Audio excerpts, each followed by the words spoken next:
The 20th century dawned to the roar of the internal combustion engine.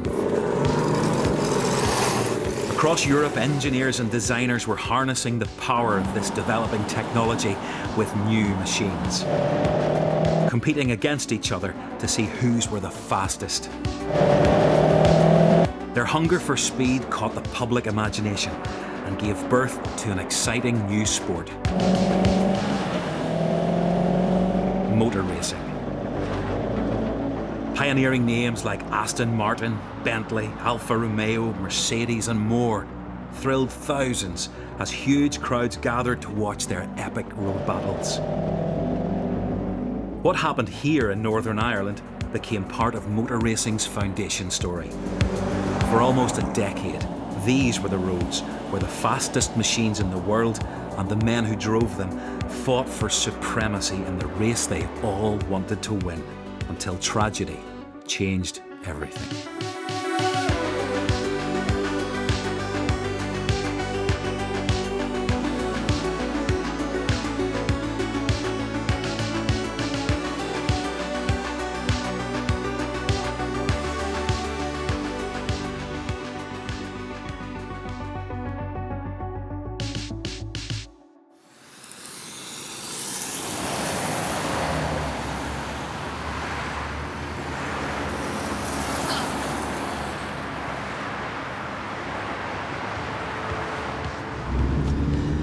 This is the carriageway between Dundonald and Newton Ards. It's a really boring commute for loads of people every day. I did it myself for decades. One day, as I was stuck in a traffic jam up here, I spied on the left-hand side of the road a plaque marking the location of the starting grid for the Ards TT race. I knew nothing about this, and I still don't know very much. And I've seen the odd photograph, I've heard the odd story, and there's a wee bit of footage from back in those days. And what it tells me is that this was one of the most famous, glamorous and prestigious motor races in the world.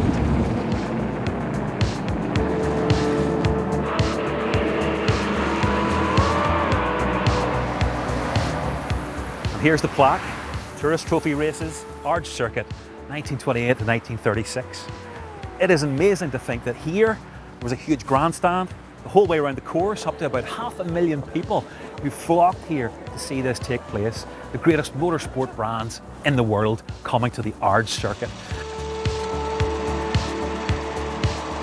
This was an international sports car race with, for many, many years, great and good from across Europe coming to race on open roads in front of perhaps 500,000 people. I think by 1927, 1928, Northern Ireland needed some good news. Everybody that was building a sports car, Aston Martin, knew they had to be there. The Ards TT attracted the very best cars on the international circuit. But what does it feel like to drive one of these elite machines? Who better to ask than John Watson, 5 times Grand Prix champion with a very personal connection to this race. I had a dream. And that dream was I wanted to be a Formula One driver. You know, it's a funny thing when you get to the level of motorsport that I achieved and you think back to where you came from. John Watson from Northern Ireland will be making his bid to bring the World Drivers' Championship back to Britain. My introduction to motor racing came very simply through my family. You think back to the time my father was growing up, and in the 30s, I mean, we're talking about the Ards TT. He would have gone to that race. He would have been maybe an early teenager or a mid-teenager. So my father was one of those that started to race, and it became a family affair. So my father would drive on the Saturday, and my mother would go down, and my sister and I would be there as part of the family. And that was my introduction. I wish I was been around in 1928. The roots of the story lie years earlier, at the end of the 19th century, when a flurry of innovation brought new technology, new machines, and the prospect of a new century of speed. Certainly the 20th century, from the very first years, was all set to be the era of the internal combustion engine. I think it's like anything. You get a newfangled device. Initially, it was just a new, different way of getting from A to B, and but then immediately man's competitive nature took over. And a few people thought, well, a bit more fun if I go quicker. Going faster is just what car designers wanted to do. But these machines could be dangerous, and 8 road deaths across Europe led the British government to introduce an Act of Parliament in 1903. No horseless carriage was allowed to travel faster than 20 miles per hour. To race these new machines, you had to leave Britain.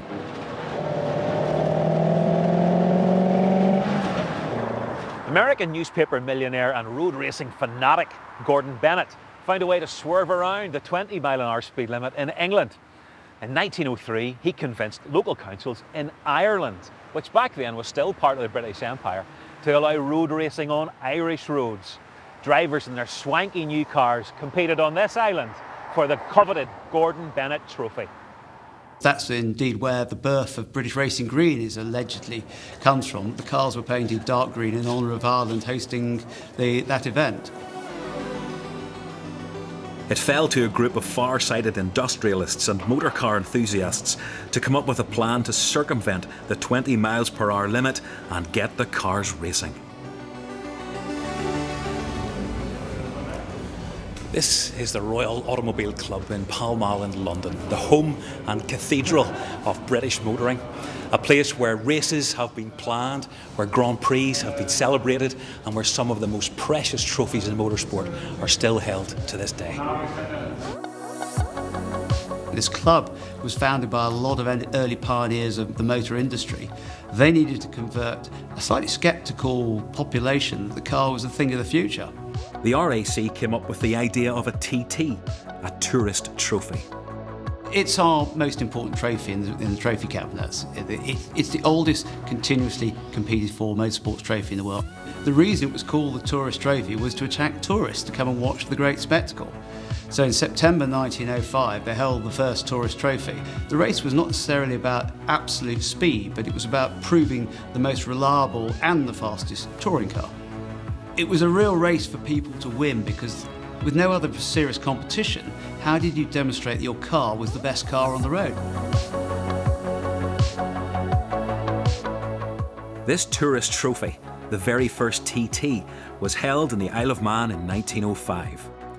It was another milestone in motor racing history, and it caught the attention of an Ulsterman and an Ulster Scot, visionary engineer and inventor Harry Ferguson. And it planted a seed that would bear fruit in the new state of Northern Ireland 23 years later. But in the years that followed, there was little time for motorsport as the world was plunged into war. The TT race was suspended, and many drivers joined up and fought on the Western Front. But for the young men who lived through the carnage of trench warfare in France, the world could never be the same. We're only just after the First World War, which in terms of brutality and loss of life has never been exceeded. I do believe a lot of these young men, they suffered from what we call PTSD now. They were shell-shocked beyond belief, and they came out, they'd lived every 4 years on the edge, and they needed to find the new adrenaline buzz. And for them, that was motorsport. And so speed was the king. The faster you went, the bigger the buzz. These were all brave men, and a lot of whom did it at the time for king and country, really, and Britain's prestige.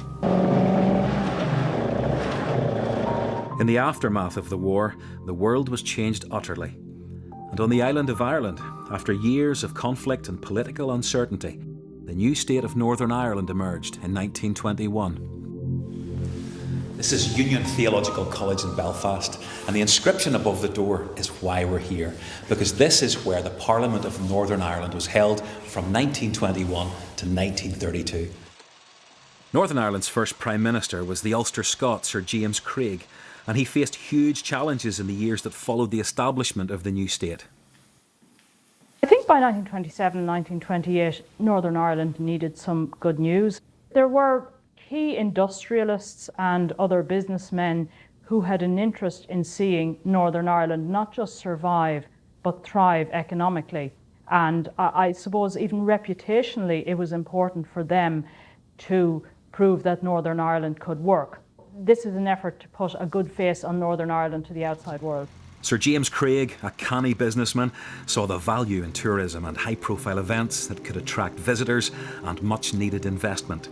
Harry Ferguson seized the moment, convincing Craig to pass the Road Races Act in 1922, allowing racing on the public roads. With the support of the Prime Minister, could he bring the greatest road race in the world to Ulster? To me, Harry Ferguson was an entrepreneur, he was a visionary, he was a great designer, he was a great engineer. He saw the value that the way to promote quality engineering was to demonstrate it against it in a really hard style, and that was motor racing. So you needed to have the competition to be able to say that you'd beaten everybody else. Otherwise it was all chat and no action. From the very early years, he had the dealership for Vauxhall, and given how progressive he was in terms of tuning vehicles and racing vehicles, he was invited by the Vauxhall team to drive in the Grand Prix in France. So from very early on, he was interested in car racing. One of Harry Ferguson's closest allies was William Wallace MacLeod, a senior lecturer in motor engineering at the Belfast Institute of Technology. He also was the motoring correspondent for the Belfast newsletter, and he proved a very willing ally with Harry Ferguson in the quest to start motor racing properly in Northern Ireland. But they put their heads together and they visited Brooklands racing circuit in Surrey in England. Brooklands was an oval track essentially, a proving ground and a racing track. And it was clear to everyone that they spoke to that they would much rather be racing on the continent on proper roads, which wasn't feasible, wasn't possible at all in Great Britain at that time. The likes of Campbell, Howe, Kay Don, they were all racing at Brooklands.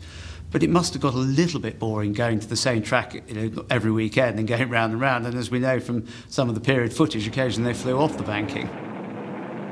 They were all looking for new places to test themselves and challenge themselves. And Northern Ireland certainly would have had an appeal. MacLeod writes an article for the newsletter that's published on the 1st of November 1927, saying that they have been there, they have spoken to everybody, and everybody wants to come and race in Northern Ireland, and let's make this happen.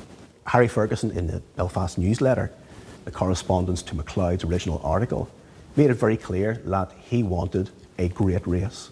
He wasn't interested in provincial racing, that if we were going to do this, it was going to be the biggest race in the world. Go big or go home. Go big or go home. Even though the idea had been conceived in Belfast, there was a lot of industry support, public support and government support. Harry Ferguson would have known that the RAC is where the final decision would be made. He spoke to the appropriate people in the RAC in London and promised them the earth. A team comes over to see two proposed circuits, the vision being that one hopefully someday will hold the British Grand Prix and another will hold the revived RAC Tourist Trophy as a sports car race in Northern Ireland. Well, quite a lot of members that I think would have been quite vociferous in both letter writing and badgering the committee to say, make this happen.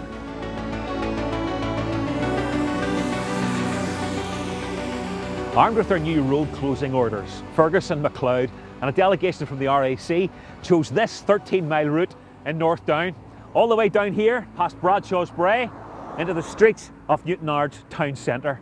Just look at that bend. It is a great road, and they came down there like absolute rocket ships. They love this circuit for many different reasons. It's a great motor racing circuit with good roads. Also, they're really close to Belfast, they've got great infrastructure, they've got trains and trams, they've got the ports at hand, and they've got the yachts in Bangor. It's the perfect place to make their first international motor race in Northern Ireland.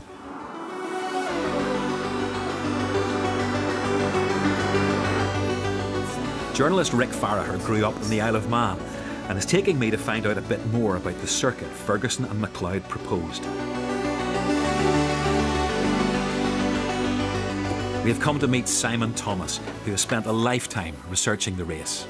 The original Ards TT course, Simon, it's fast, thrilling, furious. And can you take us round a lap? You know, the course is over 13 miles. Initially it was over 30 laps, 6 hours plus. Once they turned left onto Bradshaw's Brae, a really good wide road, well surfaced, a degree of camber to either side of the road. Fast road, probably flat out really, up to the first left-hand bend there, which was at the watering trough. Fast stretch down into Newton Ards, under the old railway bridge. Heavy braking zone turning right, swinging through Conway Square, and then down South Street. Still really flat out for most of the cars. Then swinging down into Cumber Square and turning right at the butcher shop. The final blast down to the Elk Inn, or the Central Bar, as it was called. Ferguson and MacLeod had identified the perfect route, but they needed a carefully orchestrated plan to bring the race to Ulster. Ferguson, he no doubt had the ear of people in the Northern Ireland government, but he also had to sell that to them to some extent, because the RAC were never going to ask for the race. They had to be invited by the Northern Ireland government. So our friends were the wheels in between that made that happen.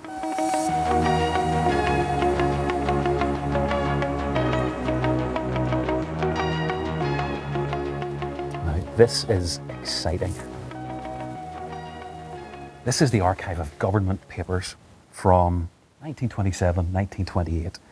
This was in the aftermath of the Great War, and the memories and experiences of that still very vivid, including a quotation by a Colonel Wilfred Spender. He was from England, but he famously wrote after the Battle of the Somme that I am not an Ulsterman, but that day I wished I was an Ulsterman more than anything else in the world.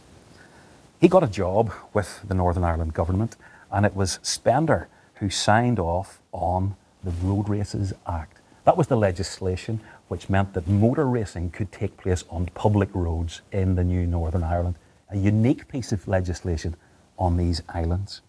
William Wallace MacLeod's famous letter appeared in the newsletter on the 1st of November 1927. And Harry Ferguson's response to that appeared the day after, so it was probably pre-prepared, and the two of them were working very carefully together. Shortly after that, enter James Craig, the Prime Minister of Northern Ireland.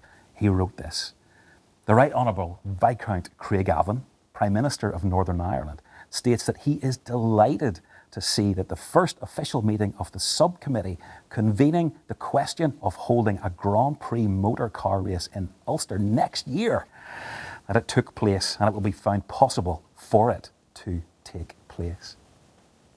Very quickly, there's a reply from the RAC to Craig in which it says, "I trust it will be possible for you all to arrange for a Grand Prix motor car race to take place in Northern Ireland next year, and you may rest assured that the government will do everything they can to facilitate matters."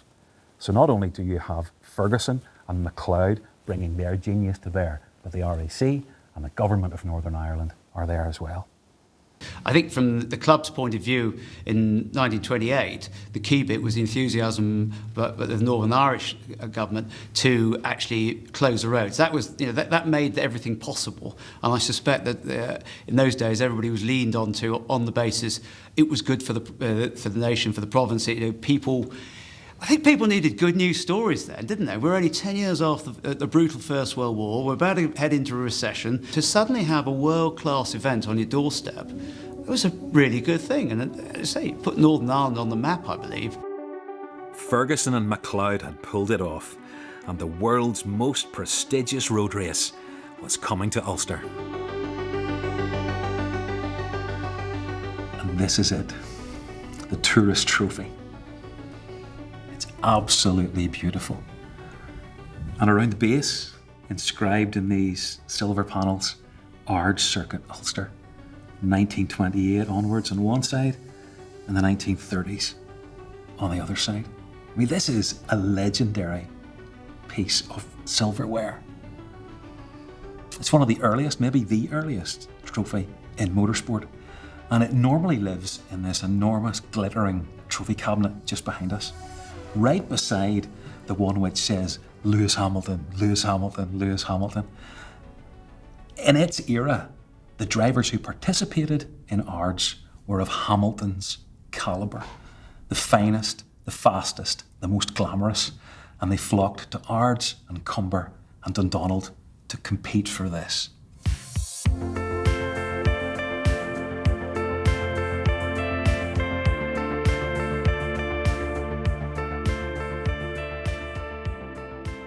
It would be akin to a Grand Prix arriving on the shores of Ulster today. But the great and the good arrive, including Thistlethwaite, who parks his yacht in Bangor Marina with the Mercedes-Benz on it and comes to race. Obviously the competition cars arrived in Belfast and had to be winched off the boats. This was an international sports car race on open roads in front of perhaps 500,000 people who had come from across these islands and Fotherfield to see this spectacle. A few years before the idea of a race emerged, the Ulster Tourist Development Association was founded in 1925, and its job was to attract people from all over the world to come to this new state of Northern Ireland. And of course it was the 1928 edition where they realised that this race was a new draw to bring people here.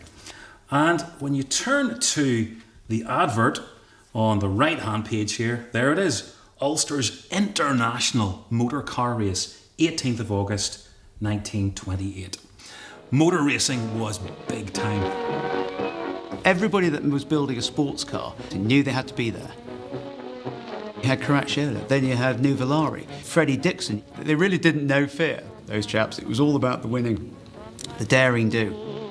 And to see them came spectators, thousands of them. Every bank, every hedgerow is rammed with people. On the 18th of August 1928, 44 international drivers took to the starting grid right here in their Mercedes, Aston Martins and Bentleys. As the flag fell, they thundered off under the gracious patronage of the Governor of Northern Ireland. One of the great scenes of the first race, a great tragic scene in its way, was Malcolm Campbell's Bugatti catching fire at the end of the second lap in the pits and burning out completely as a total loss. After a gruelling 30 laps and 6 hours in the driver's seat, Kay Dawn, an Englishman born in Ireland, took the checkered flag driving a supercharged Lee Francis. The Ards TT had its first champion. But the whole thing was a terrific success. And a week later, the RAC wrote to Craig. Dear Mr. Prime Minister, it is understood that the Government of Northern Ireland would be disposed to give favourable consideration to a proposal by the RAC to hold another race in 1929 in Ulster. Motor racing in Ulster was up and running. Since those early days of motoring and the early people coming to visit Ireland and race in Ireland, there has been something in the air, and it's just in the soil here that we love a race. In Simon Thomas's garage in the heart of County Down, Rick has discovered a treasure trove. Vintage cars collected and lovingly restored. Each one a veteran competitor in the Ards TT. Wow. Simon, beautiful. What a car. How long have you had this car and how do you... 12 years. By the late 20s, the TT had become an international motor race. But it only completed 6 laps in the race and retired with electrical problems. Initially, my father was a marshal at the 1935 and 1936 TTs with my godfather. My mother, after the war, was a timekeeper at the TT. With her association with the official side of the race timekeeping, I was interested in that. And my father raced a Riley just after the war at Ards Airfield. I was very fortunate through friends of my parents who were interested in motor racing and things that they passed on a lot of their possessions to me. Others I have bought at auction, I've bartered, I've swapped, a bit like dinky toys in the playground, I suppose. Basically, it has all been done around sourcing the history of the 3 TT cars. The rest has been peripheral, but just to be able to know where a car raced before it came to Ards or after Ards, or what country it went to or who owned it, and their background has always been important to me. The track was fast and treacherous.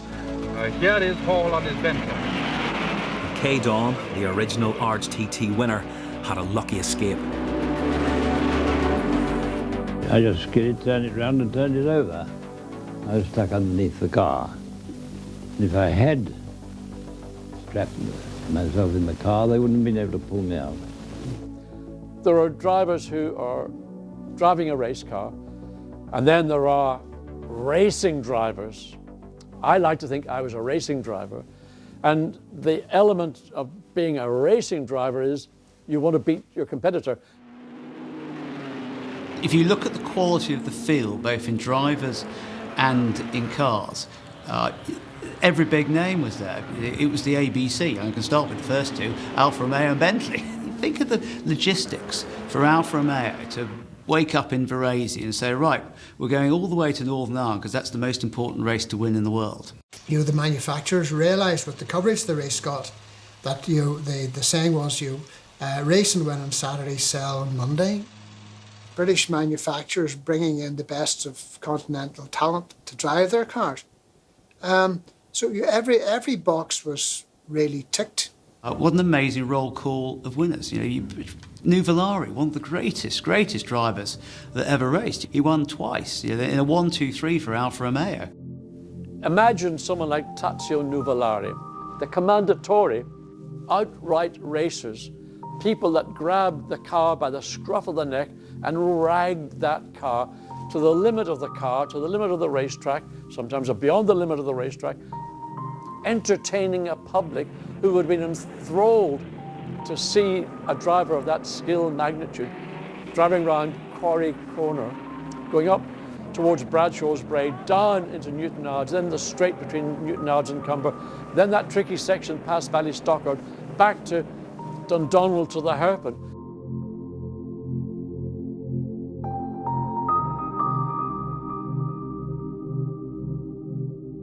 When I get onto a racing car, it's a very physical experience. The car is, well, it's a metal box or maybe like this, a cigar tube or a modern contemporary Formula One car. But you get a feeling and a message coming through, whether it's the vibrations or just the physical senses that your body's picking up. And because of the level of adrenaline your body generates once you step inside a race car, every single sense in your body is heightened to a level which is almost, I can imagine, like a drug. The physical aspect of it is just sensational. Honestly, can't express it enough. Haven't had it for a long time. I don't want to go back and revisit it because I know what would happen. I'll be back at it again.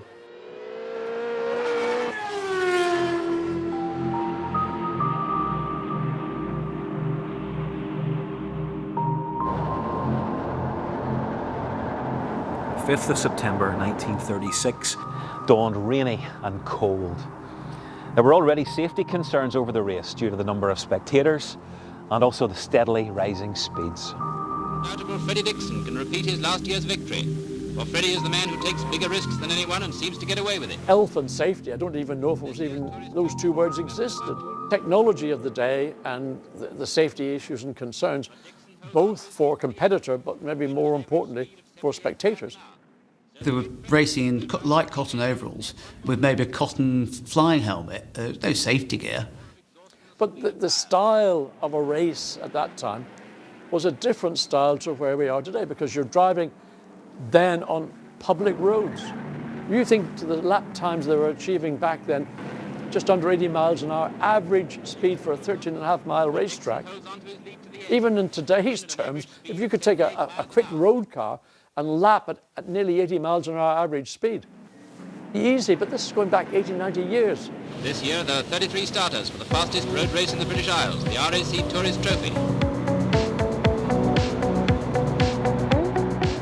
By 1936, the Ards TT had become a famous fixture on the international circuit.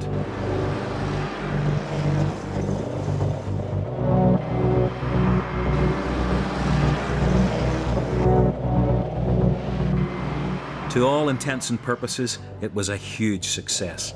A vindication of the vision and passion of the men who'd worked so hard to bring it to Northern Ireland.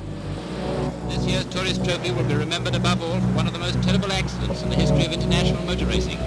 A Riley driven by J. Chambers of Belfast gets to a skid as it passes through Newton Ards. So Mark, this was the fastest stretch of this course, and we're stood here now, you can picture the cars flying off Bradshaw's Brae into the town here at Newton Ards. And once they hit this point here, pretty much right where we're standing, they're going at lightning speed. But the very idea of just families out for a nice afternoon to watch the race go by and suddenly, carnage. Hits a lamppost, cutting it in two, and then charges the crowd. As we go to print, we learn that 6 people are dead and some 10 others in a serious condition. The driver of the car is unhurt. Most people thought if a car goes out of control, the spectators will run out of the way and be safe by the time the car gets to wherever they might be standing. It wasn't until the Monday morning, when the newspapers were published, that the full extent of the tragedy was revealed.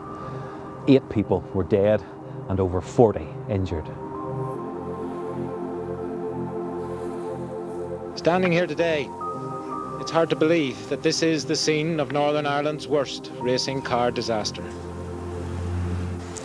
This is the garden of Charlie Fulton, who lives... A rare interview from one of the last surviving eyewitnesses to the tragedy was captured by local filmmakers Noel and Roy Spence in the 1990s. You actually saw the accident. The particular accident that you're talking about happened over on the other side of the street there. Yes. The round camber on the road used to take the cars away over to the other side, right, and then they had a job getting back. Right. What really helped us out and which made our film, the documentary, made special was the fact that we got hold of from a friend original footage shot in 16mm in pristine condition, never before seen with the public. That sequence we managed to get, the commentary says there was a camber in the road which dragged the car over, and we were able to actually get shots taken from ground level, but shows the old railway bridge in the background and shows the camber in the road which caused the accident. So he just hopped across the road to the far side, and then there was two young boys killed then. I can't remember their name, but the 2 young boys was they weren't killed by the car. They were hit by the lamppost that the car had, right, and broke. And the place was very quiet. That was the strange thing about it. They were quiet. Everybody was quiet and shocked, I suppose. And shocked.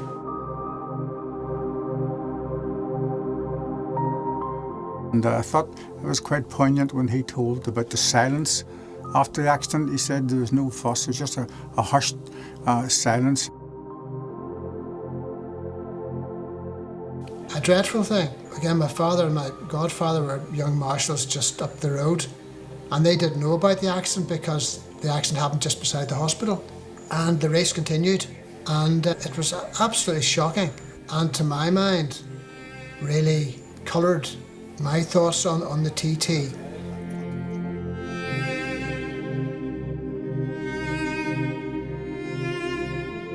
The tourist trophy never returned to Ards again.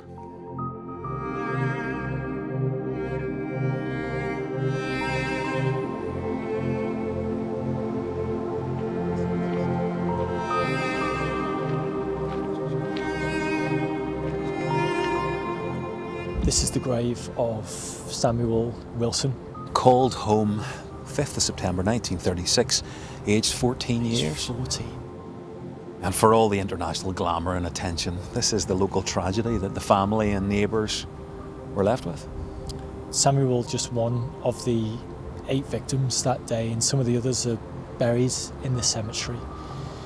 And it really hits home just how much of a tragedy this was. Maybe like the inscription, it's a bit faded and maybe almost forgotten today.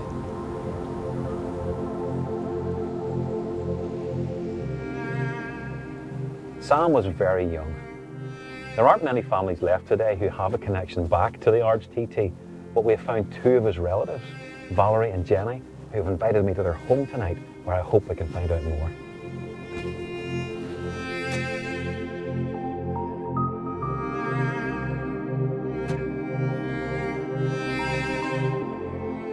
Samuel was my uncle, but unfortunately I didn't get to meet him after getting killed in the CT races, so it was horrific, really. And I always remember seeing the photograph, well, in Mum's house, and I always remember seeing it and thinking, my goodness, and we always used to talk about it. And then obviously the graveyard's only around the corner, and we'd always go up and we'd always try to find the grave, didn't we? Yeah, I just always remember growing up and talking about it. So the newspaper accounts say that Samuel and his friend William had been killed together. Yes. At the same moment, and then the funerals that began on the Tuesday afterwards, they were the first of the 5 Ards people to be buried that afternoon.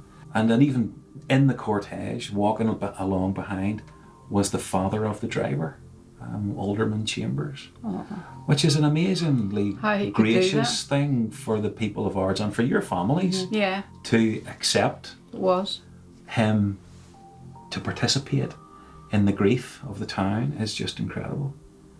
His sister's still alive, and she would be 87. Is Isabel 87? 87 she is now. Yes. So she'd be Mum's aunt. She's my great aunt. And I always remember as a child, and even now, like we would always talk about him and hear stories that Auntie Isabel would have told us about him.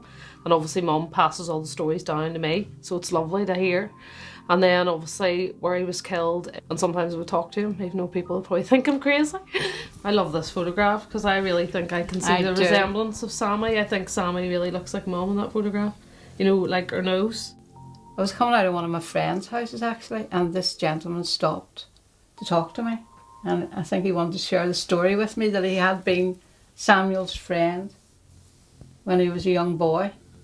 And he was about 80 at this stage, you know. So he said he was standing watching the racing, having a really good time. And he said, I have to go and do a message from my mum. And so he didn't come back again, and he didn't lose his life that day. So he was just one of those things. lucky. He was lucky.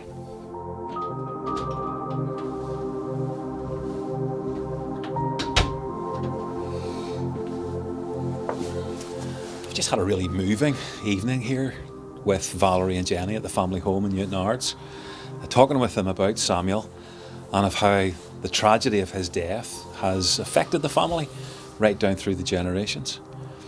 And this story is about things like Bugattis and Mercedes and all the glamour and speed that came here in those years. But it's really tonight, it's when you meet a family who still today, almost 100 years later, are living with it, that it really brings it home.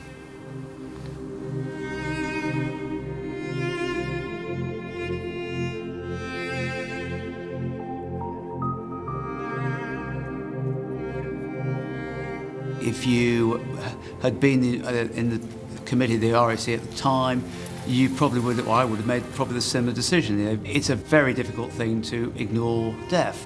You know, the legacy is still there for people in Newton Ards who lost loved ones, really.